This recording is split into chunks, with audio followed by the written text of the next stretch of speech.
नमस्कार। मन की आवाज़ चैनल में आपका स्वागत है। हमारी आज की कहानी है सास हूँ कोई बंधुआ मजदूर नहीं। जैसे ही कमल जी सुबह की सैर से लौटे तो देखा कि सल्ला जी किसी से फ़ोन पे बात कर रही थी। जब सल्ला जी ने फ़ोन रख दिया तो उनके चेहरे की खुशी देखकर कमल जी बोल पड़े। क्या बात है सल्ला जी, किसका फ़ोन था? आपके चेहरे में तो रंगत आ गई है। कमल जी को चाय पकड़ाते हुए और अपनी खुशी को जाहिर करते हुए सल्ला जी ने कहा, अरे विवेक का फ़ोन था जी, वो हमें अपने पास बुला रहा है। मैं तो बहुत खुश हूँ आज। जल्दी जल्दी दोनों जाने की तैयारी कर लेते हैं। नहीं सल्ला, मैं नहीं जा पाऊँगा और मैं तुम्हें भी यही सलाह दूँगा कि तुम भी वहाँ मत जाओ। ऐसा क्यों बोल रहे हो आप? वो बेटा है हमारा, इस वक्त उसे हमारी सबसे ज़्यादा ज़रूरत है। सोच लो सल्ला, फिर बाद में ना कहना कि आपने मुझे समझाया क्यों नहीं था। इसमें सोचना क्या है जी, बेटे बहू ने इतने प्यार से बुलाया है। बहू का नाजुक वक्त है, इस समय ही तो मेरी सबसे ज़्यादा ज़रूरत होगी उसे। आप नहीं आ सकते हो तो कोई बात नहीं, मैं अकेले ही चली जाऊंगी। अपनी पत्नी का उत्साह देख कमल जी ने कुछ और कहना उचित नहीं समझा। दरअसल जब से ये खबर मिली कि बहू पूनम माँ बनने वाली है, सल्ला जी का उत्साह देखते ही बन रहा था। कुछ दिनों पहले जब बेटे बहू ने उन्हें आने को नहीं कहा तो कमल जी के बार बार मना करने के बावजूद भी उन्होंने अपने बेटे से पूछ ही लिया, बेटा कहो तो मैं आ जाऊं, तुम दोनों को थोड़ा आराम हो जाएगा। नहीं माँ, अभी नहीं, जब ज़रूरत होगी बुला लूँगा। सल्ला जी तब निराश हो गई थी। लेकिन अब जब डिलीवरी के दिन पास थे और पूनम की तबीयत ज़्यादा गिरी गिरी रहने लगी, तब विवेक ने अपनी माँ पिताजी को बुलाने का सोचा। माँ, आप लोग आ जाओगे तो पूनम की चिंता मुझे नहीं रहेगी। अब जब से बेटे ने उन्हें आने को कहा, तब से तो सल्ला जी फूली नहीं समा रही थी। पिछली सभी बातें भूल वो राह दिन तैयारियों में लग गई। कभी छोटे छोटे गद्दे सिलती तो कभी नन्हे मोजे बुनती। बेटे के लिए बेसन के लड्डू और बहू के लिए ड्राई फ्रूट के लड्डू भी तैयार कर लिए थे। सल्ला जी को इस तरह भाग दौड़ करते देख कमल जी चिंतित हो बोल उठे, थोड़ा आराम भी कर लो सल्ला, नहीं तो वापस से गठिए का दर्द शुरू हो जाएगा। अजी, मैं दादी और आप दादा बनने जा रहे हैं। इन खुशी के पलों को तो मैं समेट ही नहीं पा रही हूँ, हंसकर सल्ला जी ने कहा। सल्ला जी को देख कमल जी चुप हो गए। कमल जी और सल्ला जी की इकलौती संतान विवेक, बड़े नाजों से पाल पोस कर बड़ा किया था उसे। 3 साल पहले ही वे विवेक की शादी करके अपनी जिम्मेदारियों से मुक्त हो चुके थे। बेटा बहू दोनों बाहर रहते थे। बहू पूनम थोड़ी तुनक मिजाज थी, लेकिन मिलना जुलना कम हो पाता था, इसलिए कभी ज़्यादा परेशानी नहीं हुई। लेकिन आज सल्ला जी का उत्साह देख कमल जी की आंखों में 1 साल पहले के दिन चलचित्र की तरह तैरने लगे, जब दोनों बेटे बहू के घर कुछ दिन बिताने के लिए गए थे। लेकिन पूनम के तो पूरे हाव भाव ही बदल चुके थे। सल्ला जी ने तो पूनम को हमेशा बेटी समान समझा, लेकिन पूनम कभी सल्ला जी को वो मान सम्मान दिया ही नहीं जिसकी सल्ला जी हकदार थी। पूनम के लिए तो सास ससुर और ससुराल एक जेल की तरह थे। उनकी बहू पूनम जान चुकी थी कि उसकी सास बिल्कुल सीधी सादी है, तो उसने इस बात का फ़ायदा उठाना शुरू कर दिया। घर के सारे काम सल्ला जी के ऊपर छोड़ पूनम कभी किटी पार्टी या कभी पार्लर चली जाती। पीछे से सल्ला जी को सभी काम अकेले ही देखने पड़ते। ये सब देखकर कमल जी को अच्छा नहीं लगता। जब उनसे रहा नहीं गया तो एक दिन बहू से बोले, बहू, तुम्हारी सासू माँ की उम्र हो चली है, थक जाती है वो, और खड़े रहते रहते उसके घुटनों का दर्द भी बढ़ चुका है, तो साथ में थोड़ा काम तुम भी कर लिया करो ताकि दोनों के ऊपर काम का ज़्यादा बोझ न पड़े। कमल जी के इतना कहने की देर थी कि पूनम ने घर में हंगामा कर दिया। कमल जी और सरला जी कुछ नहीं बोल पाए और विवेक भी अपनी पत्नी के आगे अपने माँ बाप का पक्ष न ले सका और चुप रहा। सरला जी और कमल जी अपने आत्मसम्मान की रक्षा करते हुए वापस गांव आ गए। कमल जी सोच रहे थे कि पूनम तो फिर भी दूसरे घर से आई थी, लेकिन दुख तो तब हुआ जब बेटा भी अपनी पत्नी के प्रेम में आंखन डूब गया। हर बात में उसकी तरफदारी कर माँ बाप को ही बुरा भला कहता। ऐसा बेटा जो शायद ही कभी हाल पूछने को फ़ोन करता हो, जिसे एक दिन भी फिक्र ना हुई कि कैसे हैं उसके बूढ़े माँ बाप। उस बेटे के अपने स्वार्थ में बुलाने पे सब कुछ भूल कैसे भोली सरला जी बेटे के घर जाने को तैयार हो गई। कमल जी अच्छे से समझ रहे थे विवेक क्यों अचानक से बार बार फ़ोन कर कुशल पूछने लगा था, लेकिन ये बात ममता में अंधी हो चुकी माँ को कैसे समझाते वो। सरला जी को वो जाने से न रोक सके, लेकिन खुद वो बेटे बहू के पास जाने को तैयार नहीं हुए। निश्चित समय पे सरला जी निकल पड़ी बेटे के घर के लिए। ट्रेन में ठीक से बिठा जब कमल जी निकलने को हुए तो भावुक हो उठी सरला जी। आप भी साथ चलते तो कितना अच्छा होता। मैं अभी से क्या करूँगा वहाँ, आराम से आऊँगा, तब दोनों साथ घर आ जाएंगे। डबडबाई आँखों से पति पत्नी ने एक दूसरे को विदा किया। अगले दिन मुंबई ट्रेन सुबह ही पहुँच गई थी। दरवाजे के पास किसी तरह सामान निकाल खड़ी हो गई सरला जी। ट्रेन रुकते ही विवेक दिख गया। अपने एक लौते लाडले को आज बहुत दिनों बाद देखा था सरला जी ने। माँ बेटा अपनी गाड़ी से घर पहुँचे। 2 कमरों का सुंदर सजा धजा फ्लैट था बेटे का।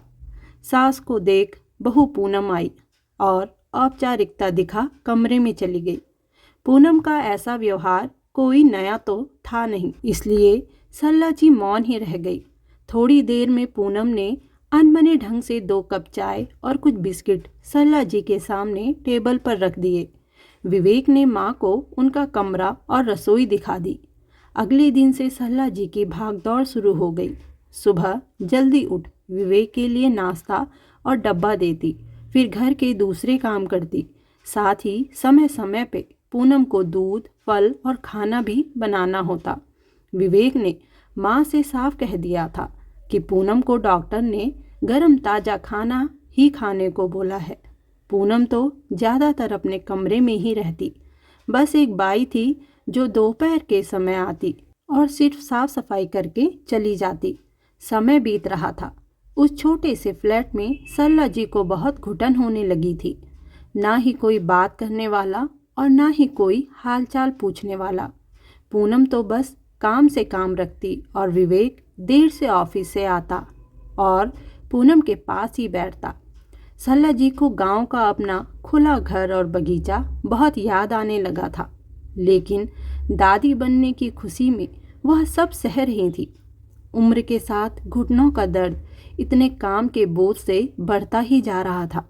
रात रात भर घुटने दर्द करते, खुद ही कभी तेल तो कभी गर्म पानी की सिकाई करती सरला जी। कमल जी जब पूछते तो हंस कर टाल जाती। अपनी माँ की धीमी चाल और थका चेहरा विवेक देखकर भी अनदेखा कर देता।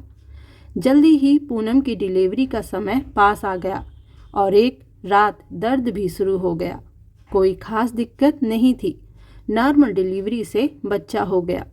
पोते की खबर सुन सरला जी बहुत खुश हुई, लेकिन सरला जी घर पर ही थी, इसलिए पोते का मुंह देखने को बेताब हो रही थी।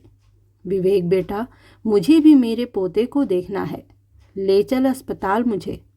आप वहाँ क्या करेंगी जाकर? 2 दिन बाद आ जाएंगे पूनम और बेबी, फिर मिल लेना।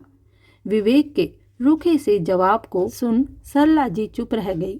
जिस दिन पूनम अस्पताल से आने वाली थी, उस दिन सरला जी ने पूनम के कमरे में पहली बार कदम रखा। सारा कमरा अच्छे से साफ कर नई चादर डाल दी और अपने हाथों से सिले बच्चे के गद्दे भी बिछा दिए।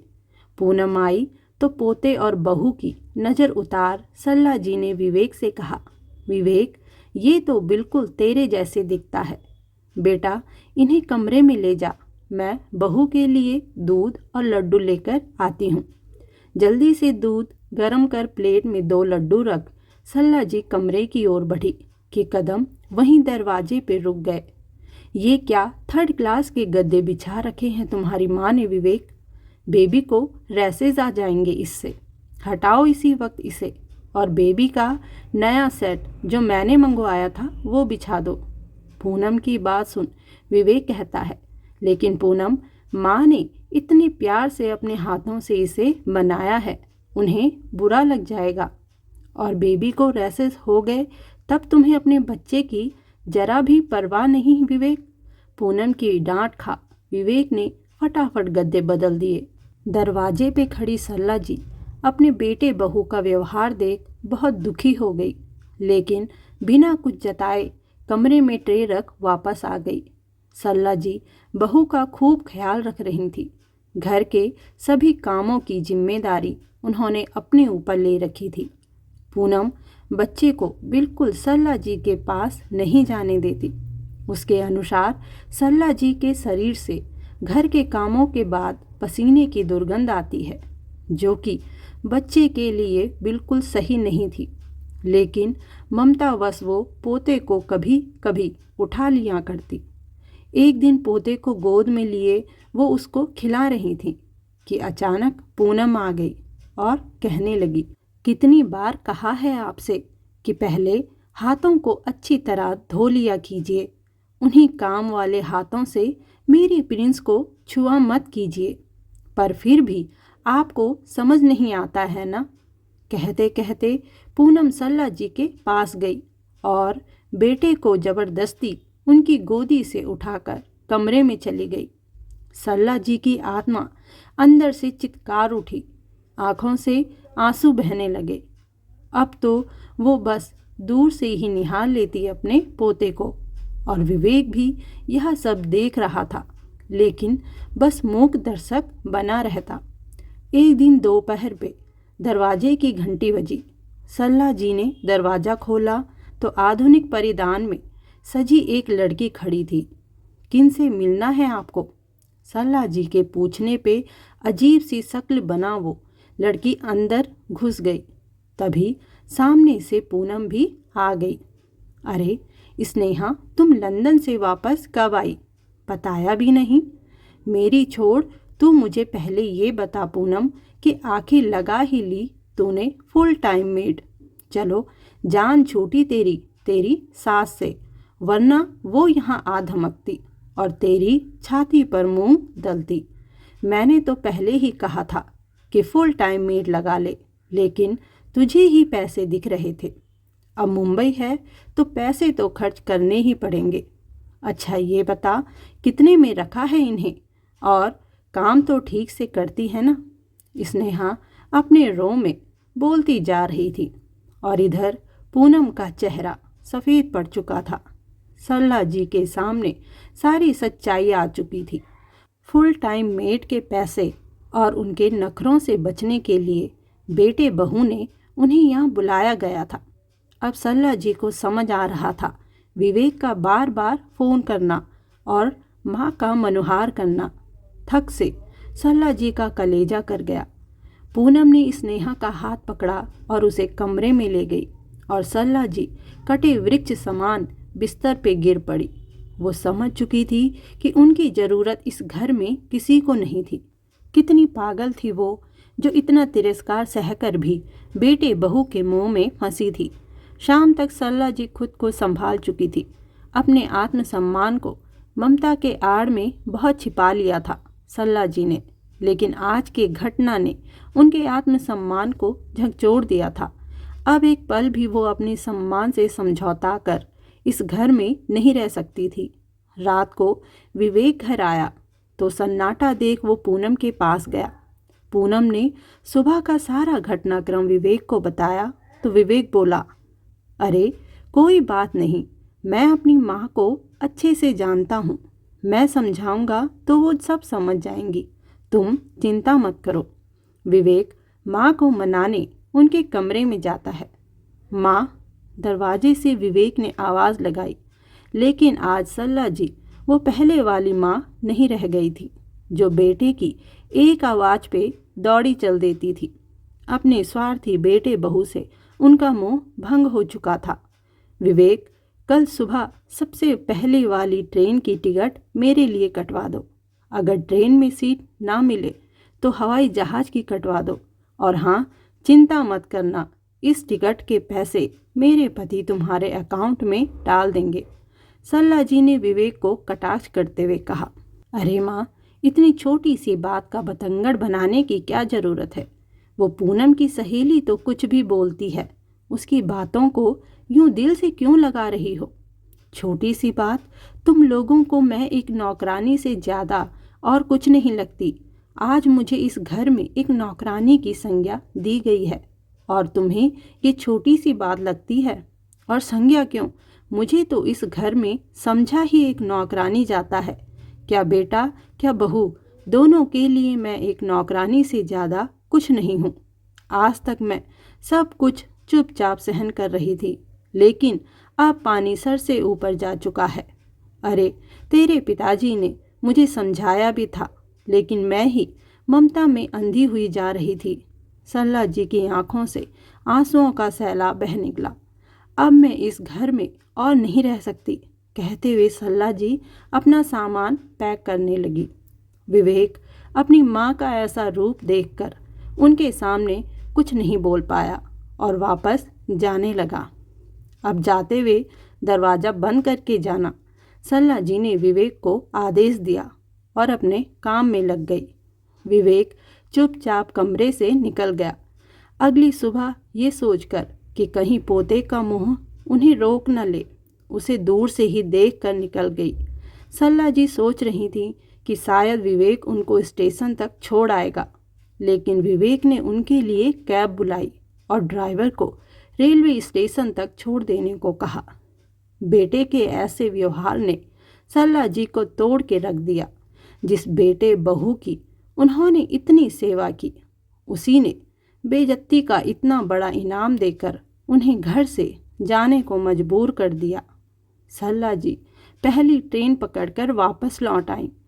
सल्ला जी को यूं अचानक आया देख कमल जी एक बार तो चौंक से गए, लेकिन अपनी पत्नी की दुर्बल हो चुकी काया और सूजी आंखों से वह सब समझ गए। आंखों ही आंखों में कमल जी ने अपनी पत्नी के दिल के दर्द को जान लिया था। सल्ला जी कमल जी के गले लग खूब रोई। टूटे कदमों से दोनों पति पत्नी चल पड़े अपने आशियाने की ओर। धन्यवाद दोस्तों। कहानी पसंद आई हो तो कमेंट, लाइक, चैनल को सब्सक्राइब जरूर करिएगा।